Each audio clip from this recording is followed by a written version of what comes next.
Okay, now in a previous video I showed the power characteristics of this small motor against a variable voltage as supplied by the solar panel.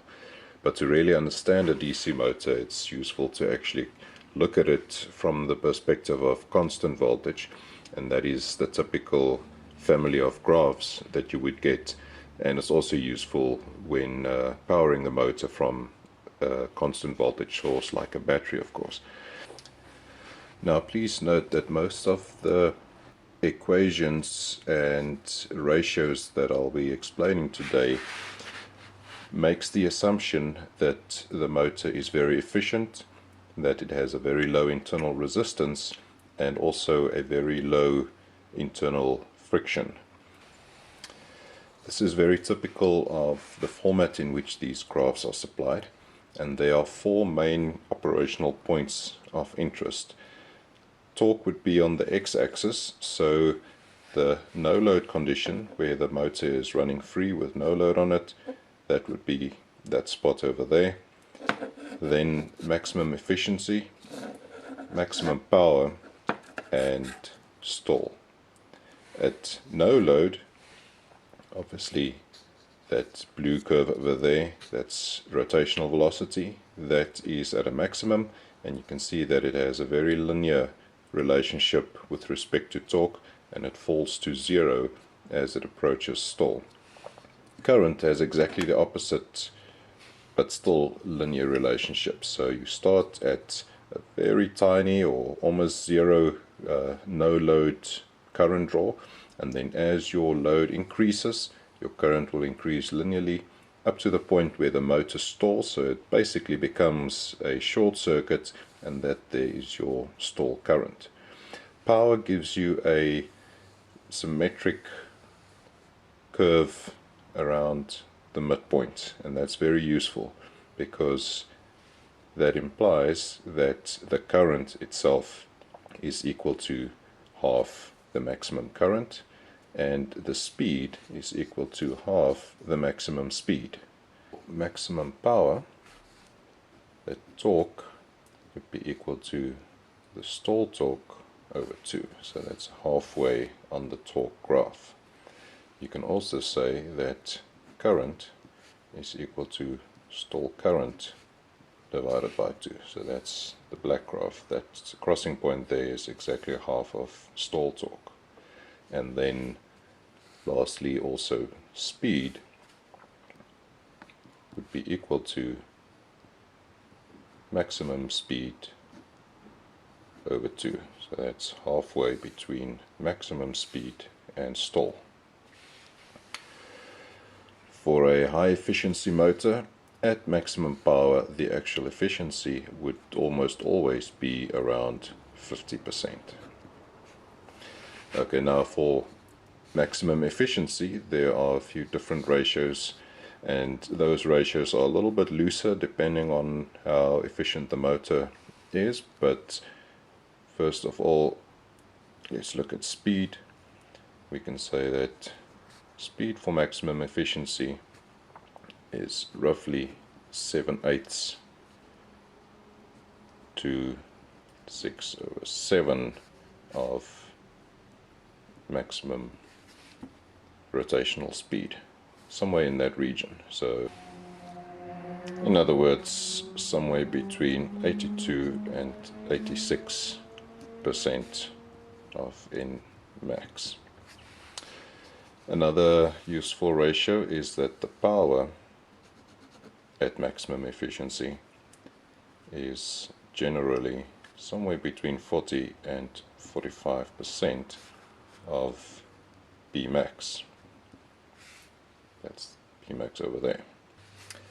And then current at maximum efficiency would vary somewhere between 14 and 18%. Now, as a best case scenario, you would be lucky enough, such as in this case where the motor is supplied with a model number, and if you search the net you might find suitable spec data for the motor. you will immediately recognize the specifications for those 4 points of interest. You have your no load condition, where they would typically give you your maximum speed and the current, and your stall current, maximum efficiency current, maximum efficiency power, and then also torque and stall torque. What they do not give us here is the motor's maximum power, but it's pretty straightforward calculating that by using some of those ratios I looked at before. The simplest way of calculating the maximum power is to look at the current. Stall current is 72 amps at stall, so we know that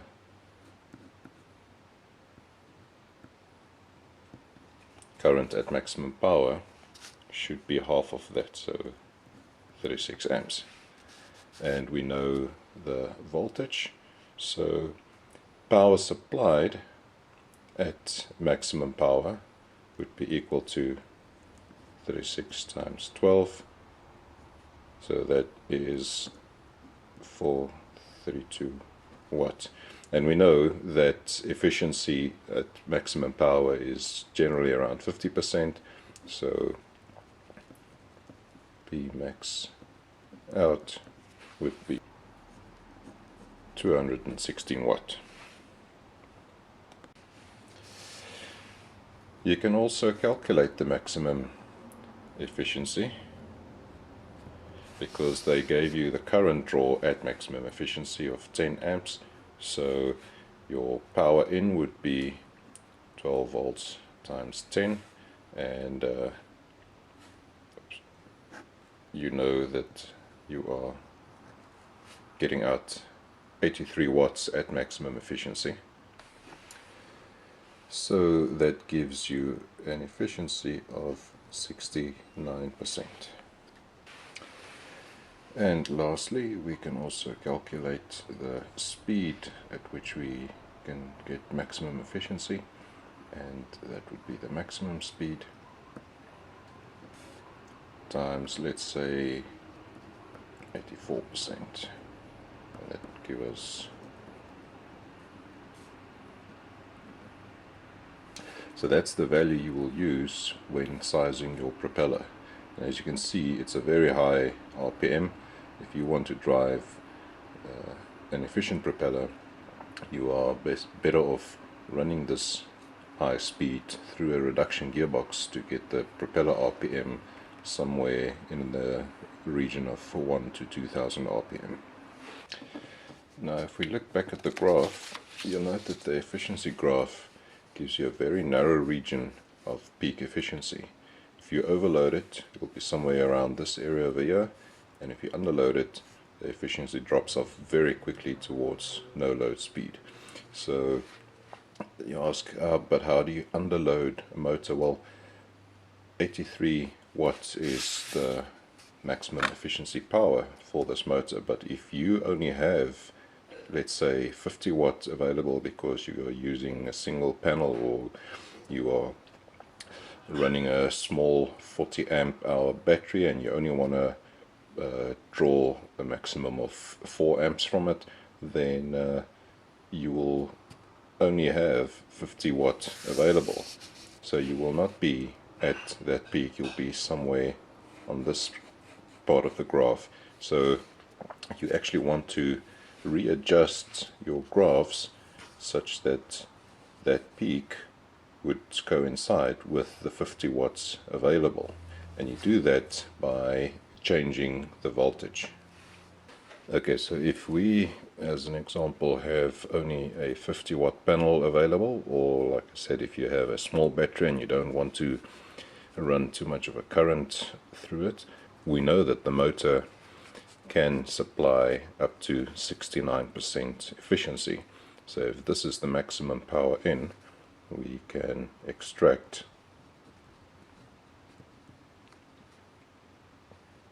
34.5 watts.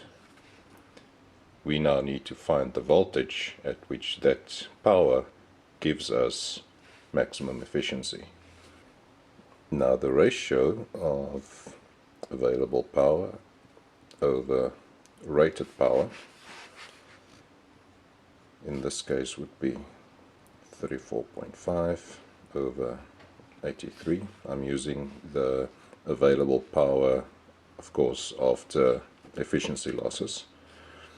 So that will be 0.42, and that is equal to the ratio of the new voltage over the rated voltage squared. So we can calculate the new voltage by solving that equation. We know that the original voltage was 12. We multiply that by square root of 0.42. That gives us a new voltage of 7.8 volts. We can further calculate the rotational velocity at which this new voltage will give us maximum efficiency. We use this same ratio and multiply that with the rotational velocity at which the 12 volt used to give us maximum efficiency.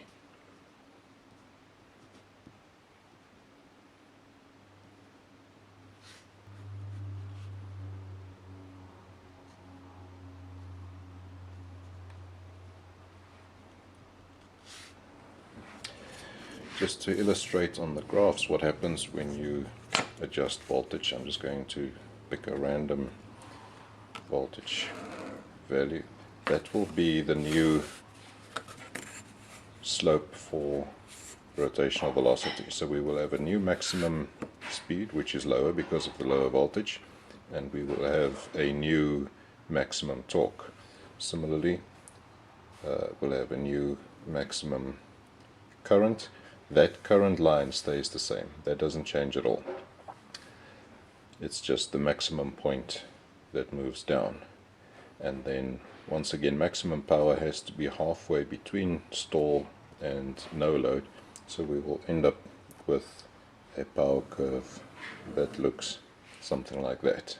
Similarly with efficiency, the efficiency graph will move slightly to the left. Now to adjust those voltages, you can use something like a buck converter, which is just a switch mode power supply, and it allows the current to be stepped up as voltage is stepped down. There's a little bit of a loss in efficiency, but ultimately you still end up with the same power, just at a different voltage. And this is just a simple pulse width modulated switch, the trigger that I got from the 12 volt cordless drill. It's a simple MOSFET that basically just interrupts the voltage and sends it through as pulses with a slight rest period in between, and then the output voltage is then really just the average of those pulses as they get through with a specific duty cycle. Now this works fine with a battery because a battery can supply additional current depending on what the load demands. So even if it has to go through in pulses, your power is not affected. When you use solar panels and you interrupt the voltage and send it through as pulses, the current that goes through with each pulse cannot exceed that which is supplied by the solar panel. And since the solar panel can only give you maximum power at a very particular current, you cannot then step that up in the process. So you can bring the voltage down by interrupting it, but to get the same power, you need some way of stepping that current up, and that's where the buck converter comes in. Now, a DC motor has quite a decent sized coil in there, which is what you require to step up the current. So technically it is possible to use a pulse width switch supply and still get a current increase if you run a direct current motor, but that is something I first still need to go and test and see if it works with a solar panel. Okay, now in the following example I'm going to explain how I analyzed the 18 volt motor that I used for this electric drive. I was able to get measurements, but it did not have any particular model code on it, so it was very difficult getting exact specifications for it. What I was able to find was just a few basic specs based on some Chinese online supplier. From these very limited specs, you can pretty much calculate all the important variables applicable. First of all, you can work out the torque at maximum power, so it's half the stall torque. And you can go ahead and you can work out the velocity, the rotational velocity at which maximum power will occur. From there you can go and calculate the actual maximum power. It's just the product of torque and RPM, and then to get that to radians per second you just multiply it by pi over 30. That gives you your answer in watt. You can work out the rotational velocity at which you'll get maximum efficiency by simply using that 7/8 ratio that I mentioned before. You can work out the torque at maximum efficiency by once again just using that ratio, and then the actual power at which your maximum efficiency will be delivered. So you can simply just use that 0.44 and multiply that directly by maximum power if you don't want to first work out these other two variables. That's your current. Notice that I take the stall current fraction 1/8, but then since we are operating very close to no load condition, I also add the no load current, and that gives me 16.3 amps. And then calculating the maximum efficiency itself, we already have the power being put out by the motor. Now we simply just divide that by the power consumed. We've got current, so we multiply that by 18 and we get our efficiency. You can also work out a whole list of additional variables if you want to now plot graphs, etc. None of these are particularly essential if you just want to find the values around maximum efficiency. But there you can see torque constant, kV value, that's your internal friction, which you can get from once you've got the torque constant and you've already got no load current. You can work out the resistance of the copper windings inside. That's simply voltage divided by your stall current. This is called the motor regulation slope, and it's really just a useful ratio. It's basically the slope. It's basically the slope of this blue graph. So it tells you how your speed drops off against torque. So if you want to draw graphs, that's a nice value to have. There are times where the graphs that are supplied are basically chopped off somewhere over there, and then they just stretch that to fill the whole graph. So it will give you the impression that you've got maximum efficiency over a very wide operating range, which is not really true. I've taken that RS755 motor values and plotted the graph, and that's basically what it looks like. I've obviously limited the torque to what I'll be using. There's no point in analyzing it beyond maximum power. That is the graph at 18 volts, so that's the rated values. And then I've gone ahead and scaled it to a 9 volt scenario using those scaling ratios that I used before, and that shows you how the power curve comes down and also how the efficiency shifts over to the left. Now what these graphs illustrate quite nicely is how the efficiency drops off if you do not load the motor to its full potential for that voltage. These red graphs are for 18 volts, so maximum efficiency we calculated was around 230 watts, so that's there. call it roughly there, and then that's maximum efficiency. We can see that efficiency is around 80%. Now, if I only used a 50-watt panel, or like I said, if you have a small battery and you don't want to damage it, so you're only supplying it with small current and using 50 watts again as an example, that's 50 watts. So on the power curve, that would be over there, and at 18 volts efficiency would be somewhere over there. So we can cross-reference that with the efficiency curve, and we can see it's way below 60%. Whereas if we reduce the voltage to 9 volts, then we switch over to the blue graph. So 50 watts intercepts the blue graph over there, and efficiency is at a maximum. Now, in all the examples that I've covered so far today, the assumption was that the available power is less than what the motor is ideally rated for. In other words, on the efficiency curve, we were always on that side of the curve. If we find that we're already over there, then ideally you should be looking at getting yourself a larger motor. It is possible to shuffle these graphs to the right by applying a higher voltage, but just to show you what that would mean, if we have to redraw the speed curve, that would be the higher voltage.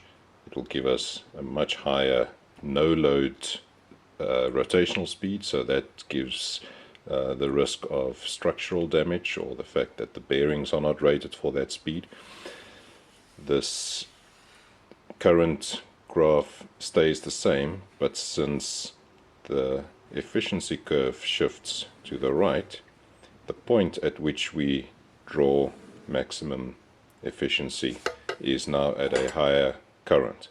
And if the motor was rated to only draw that amount continuously, then this then has the risk of burning out the motor through heat.